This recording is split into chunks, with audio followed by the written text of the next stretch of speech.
The best thing you can do is the right thing. The next best thing you can do is the wrong thing. And the worst thing you can do is nothing. The Honorable Finance Minister has made a mockery of the people of India in this union budget by doing absolutely nothing. The people wanted a course correction. What have you done? You've not listened to the mandate. Vinash Kale Viprit Buddhi, you have done the exact opposite. You've kept the same cabinet, you've kept the same finance minister who's given the same shoddy budget. The US and the Europe broadly collect about 60% through direct taxes and 40% through indirect taxes. Some Scandinavian states with welfare model collect 70% through direct taxes, 30% from indirect taxes. In India, it is the exact opposite. 65% of tax collection comes from indirect taxes, where billionaires pay the same as the poorest laborers, and only 35% comes from direct taxes. For the first time in our country's history, salaried professionals and the middle class are sharing a greater tax burden than rich corporates.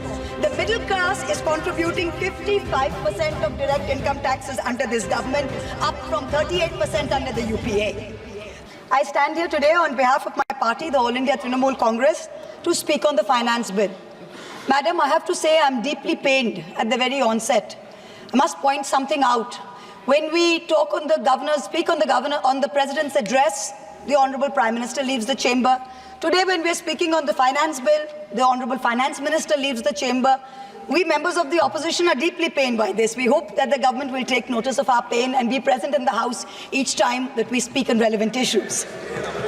Theodore Roosevelt, the 26th President of the United States, had said, in any moment of decision, the best thing you can do is the right thing. The next best thing you can do is the wrong thing. And the worst thing you can do is nothing. The Honorable Finance Minister has made a mockery of the people of India in this union budget by doing absolutely nothing. Whatever little changes are there are regressive and ill thought out.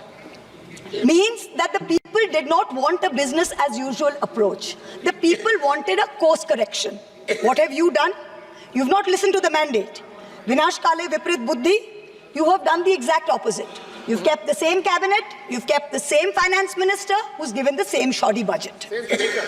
Who is this budget for? The middle class make up 31% of India. The poor make up between 60 and 65% of India. I will demonstrate how this budget systematically strangles the poor and the middle class.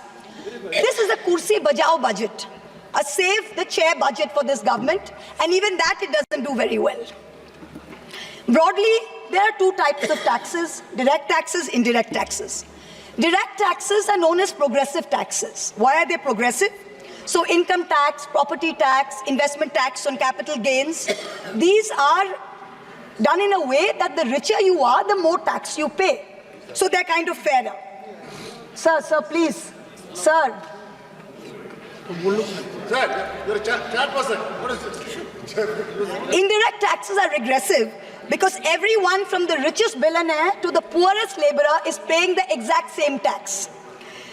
So GST, duties on petrol, duties on diesel are all indirect taxes. When we strive for a fair and equitable economy, we must have the balance of direct taxes and indirect taxes right.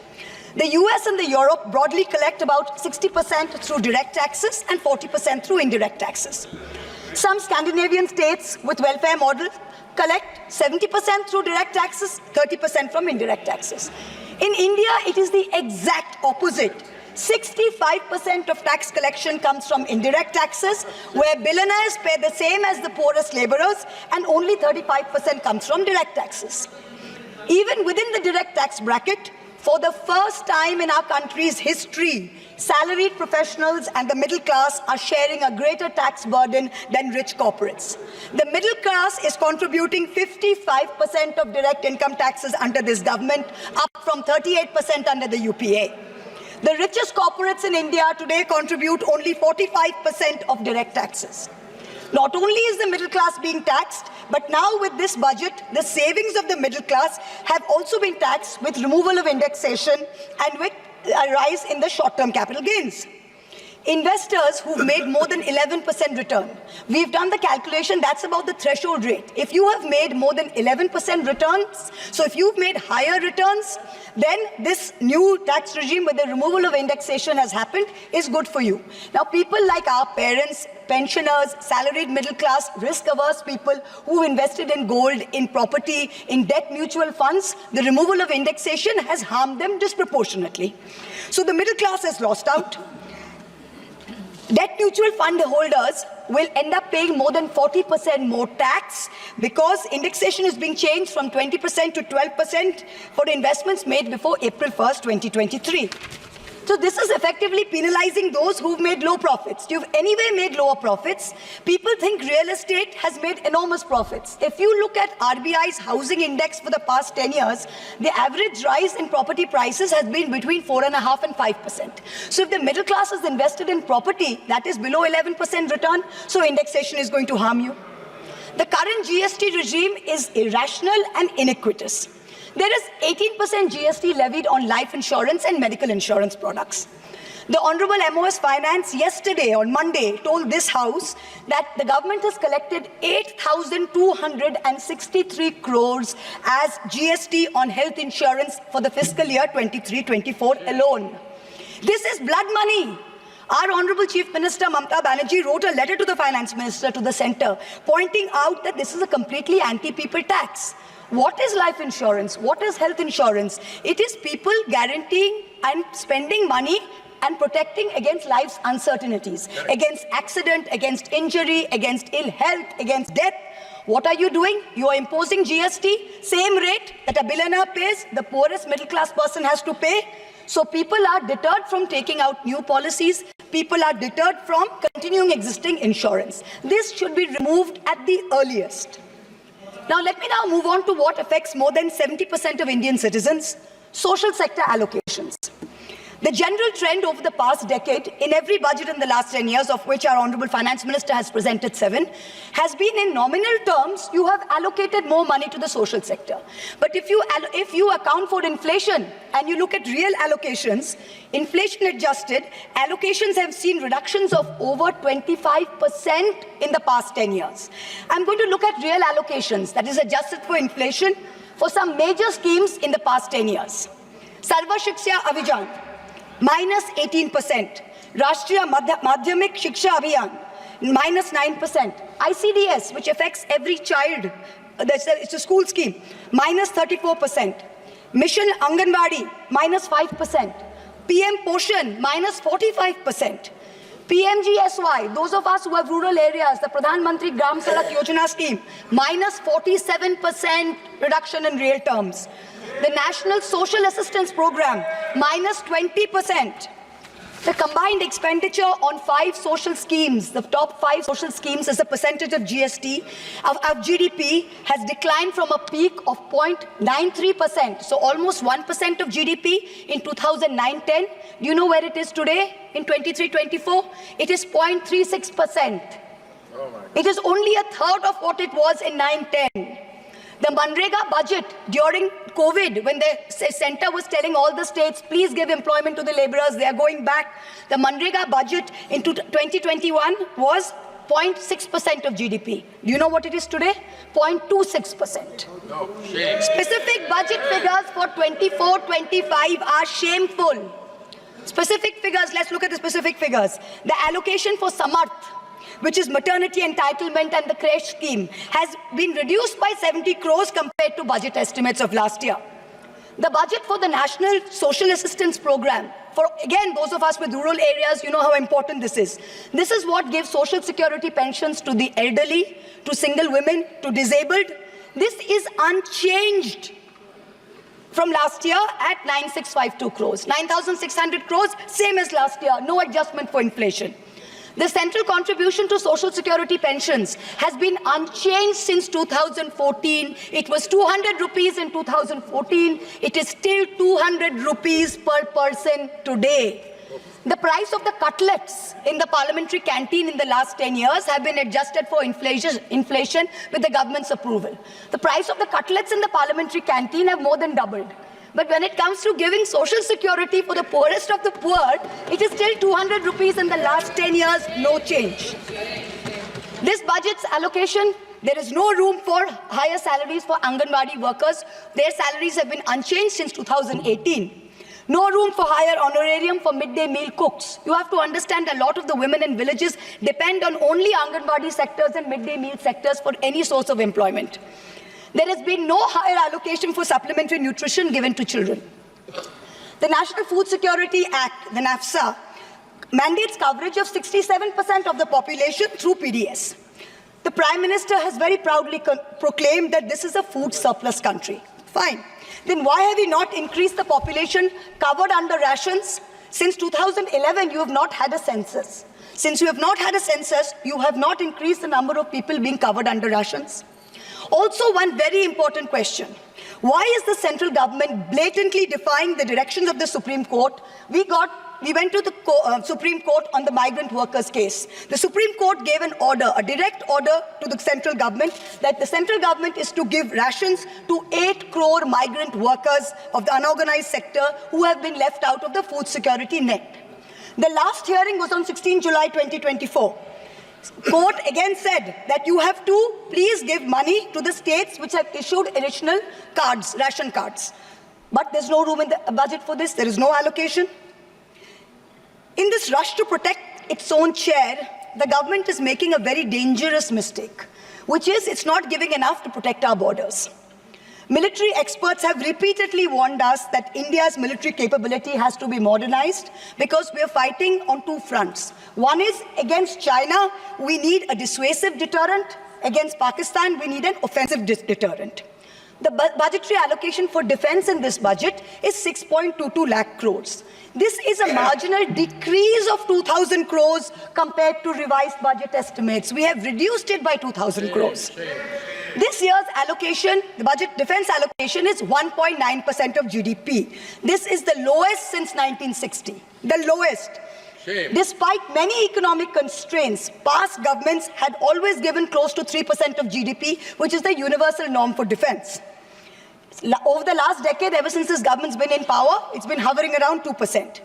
We have been unable as a government to compel China to restore status quo ante-April 2020 on the line of actual control. We have been unable to deter Pakistan. In the last 2 months alone, over 50 security personnel and about 10 civilian pilgrims have been killed in Jammu. Capital expenditure on military equipment, 1.7 lakh crores. On paper, this shows that it's almost a 10% increase. What we haven't taken into consideration is this increase was largely due to Russia's inability to supply contracted weapons to us because of the Ukraine war. If we take into account inflation and we take into account the rising dollar rate, we're almost flat. The gap between projections made by the armed forces and between actual allocation is 17 to 23%. That's the gap. कुर्सी बचाने में आप मस्त थे, देश को भी देखिए. We need close to 3%, 2.5 to 3% of GDP to defense. This is something that the country needs to look at. The Honorable Finance Minister started off her speech by talking about the focus on Annadata or farmers and how much this government has done for farmers. The Economic Survey of 24 says 42.3% of Indians depend on agriculture. That's 600 million people, that's 60 crore people. If I looked at the economic survey, 22nd July, very carefully. What did the headline say? The headline says, agricultural sector has registered an annual average growth rate of 4.18% in the last 5 years. But then I needed to read and read and read, and in the fine print was written that last year was only 1.4%. So 4.18 over last 5 years is anyway, when you compare it to inflation, is nothing. But when you compare last year's growth of only 1.4%, what is it saying for 60 crore of our people who depend on farming? Productivity and resilience in agriculture was one of the first themes, priority number 1, according to the Finance Minister's budget. She had made 9 priorities. This was priority 1. But the provision for agriculture and allied sectors is only 1,52,000 crores. Whereas the provision for one bullet train from Ahmedabad to Mumbai is 1,08,000 crores. Please look at the comparisons, everybody. Priority 2, Finance Minister said, is employment and skilling. This government has got the worst track record of creating jobs. India has more jobs in the informal sector, not in the formal sector. The budget is talking of an internship program with the top 500 companies. This is a joke. The top 500 companies employ 70 lakh people in total. That is 1% of the total workforce. Our workforce is about 57 crores. You are expecting companies which have a total which employ 70 lakh people to give employment to 1 crore interns. Please let us know how this is going to happen. I'm really curious. The real problem is somewhere else. The real problem is that 10.3 crore youth have basically become so dejected, they have given up looking for jobs. The finance minister, she mentions skilling loans, she mentions education loans. Skilling loans are for 25,000 people, education loans are for 1 lakh people. The country has 140 crore people. Now, what are we doing? Priority 3, according to the finance minister, inclusive human resource development and social justice. In this section, the budget says, first on Bihar, we will support expressways. What you're not saying is that you will make expressways which will charge very high tolls. So you are recovering the money, you're not doing anyone a favor. You're charging back-breaking tolls. You might give another bridge which might collapse. Yes. You will set up another power plant, which like Jharkhand may also be outsourced to a favorite businessman. Correct. He can be given a nice juicy PPA and sell more imported coal. Secondly, on Andhra, there are no grants, but only loans, that too from multilateral agencies. So basically, dollar loans will be given to Andhra Pradesh, which future generations will have to pay back with interest. There was also another sweeping statement. Grants for backward regions of Rayalaseema, Prakasam and North Coastal Andhra, as stated in the Act, will be provided. I looked in the entire demand for grants with a tooth comb, with a microscope. And I looked at the expenditure budget, nothing was provided anywhere. I don't see the intelligent people of Andhra being fooled by this. Priority 4, manufacturing and services. The finance minister has devoted an entire section on how MSMEs are a priority. I believe her, yes, it should be a priority. But I'm very confused. Most medium and small enterprises are either proprietorships or partnerships. Madam, can you please explain why these proprietorships and partnerships are taxed at higher rates than companies? This makes no sense. Is the A-team the only businesses who are sending truckloads and tempo loads? MSMEs are not sending, is that the problem? And also the government needs to get rid of the bizarre 29A of the Insolvency and Bankruptcy Code, because it is killing companies that are in trouble. It does not allow promoters to propose a resolution plan. As long as we have this code, promoters cannot propose a resolution plan. We need to get rid of this. Priority 5 in the finance minister's speech, urban development. The Prime Minister had said every citizen will get a house by 2022. We are now in 2024 and we are still making allocation for 3 crore more houses. Yes. Can you please tell us how many more houses we need and when it's going to be done? Let's get this over with. 2047. Priority 6, energy security. The less I speak about this, the better it is. Energy security is security for best friends. It's created by allowing best friends to import low-grade quality coal, mark it up as high-grade quality coal, and sell it to state development corporations at the cost of the country's environment, at the cost of the health of our citizens. Priority 7, the finance minister said, was infrastructure. She announced in a true style of Shagun that she's gifting the nation 1,11,111 crores. 111,111. This is flat on last year. Sadly, most of this will go towards crony capitalists. You'll make roads that have potholes, you'll have airports that leak, you will have bridges that fall out, and the taxpayer will pay for this. The budget speaks of private sector participation. But remember one thing, they bid out 6 airports to one company for a fee to be paid by the government. Then they created a policy that allows the regulator to keep increasing the user development fee. So actually, it's the flying public of India that are paying for this. Priority 8. Innovation, research and development. Grand words, these are just grand words. The finance minister seems to have forgotten that most entrepreneurs register their product and software IPs in foreign countries like the US, since IP registration system for patents is a complete failure in our country. Unless you fix patent registration, this is not going to happen. The last priority she talks about is next generation reforms. This is also another Jamla. She says, I propose to earmark a significant part of a 50-year interest-free loan for competitive federalism. So this is double speak. we'll keep this money in our pocket. If Nitish ji and Chandrababu ji see through our jumla and they make a big fuss, we'll have some additional funds to keep them happy and to keep the government going. Finally, I have to mention one interesting fact, and I hope that the Treasury benches will have the patience to hear me out. Please. I wholly agree with the Finance Minister on one thing. The budgets for the CBI and the ED have been reduced this year, and I was wondering why. Is it because the voters didn't like the fact that you were using the CBI and the ED to go after the opposition and file fake affidavits?